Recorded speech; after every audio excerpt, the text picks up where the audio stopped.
Timnas Indonesia U23 akan menghadapi Irak dalam laga penentuan juara ketiga Piala Asia U23 tahun 2024 pada Kamis 2 Mei pukul 22.30 waktu Indonesia Barat.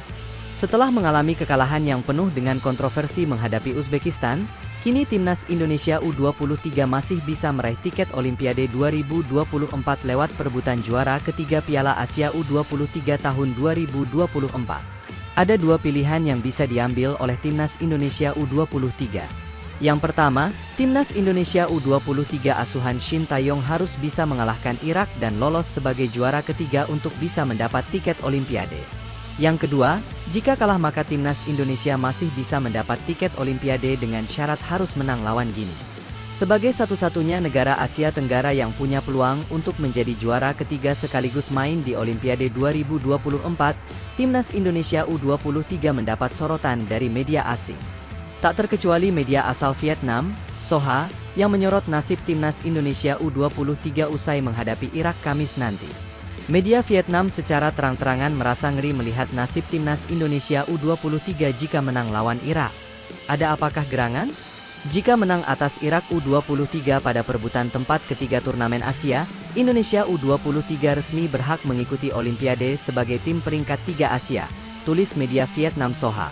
Ternyata yang membuat media Vietnam begitu heboh jika Timnas Indonesia U23 menang lawan Irak adalah soal lawan yang akan dihadapi skuad Shin Tae-yong.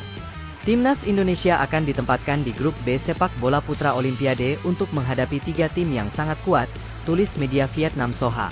Kekuatannya antara lain Argentina, Maroko, dan Ukraina, lanjutnya. Menurut prediksi media Vietnam, Argentina akan menurunkan pemain kelas atas dalam Olimpiade nanti. Salah satu nama yang disebut oleh media Vietnam adalah pemain Chelsea, Enzo Fernandez. Selain Argentina, Maroko juga punya pemain yang cukup berbahaya yaitu Abde Ezzalzouli. Bahkan Ukraina pun memiliki kekuatan yang cukup mengerikan. Tim Olimpiade Argentina kemungkinan akan dipimpin oleh gelandang Chelsea Enzo Fernandez. Sementara itu, Maroko memiliki faktor yang sangat menonjol pada pemain Real Betis Abde Ezzalzouli, sedangkan bintang top Ukraina adalah pemain sayap Chelsea Mihailo Mudryk, tulis media Vietnam Soha. Namun jika Timnas Indonesia ternyata kalah melawan Irak lalu menang lawan Guinea di babak play-off, maka Timnas Indonesia akan berada di grup A. Bukan termasuk situasi yang mudah jika Timnas Indonesia U23 karena akan menghadapi tuan rumah Prancis. Jika menang melawan Guinea di babak playoff, Indonesia U23 akan masuk grup A Olimpiade Paris bersama tuan rumah Prancis, AS, dan Selandia Baru, tulis media Vietnam. Dua kemungkinan ini, entah itu masuk grup A bersama Prancis ataupun grup B bersama Argentina, dua-duanya tetap menjadi kebanggaan tersendiri bagi Timnas Indonesia.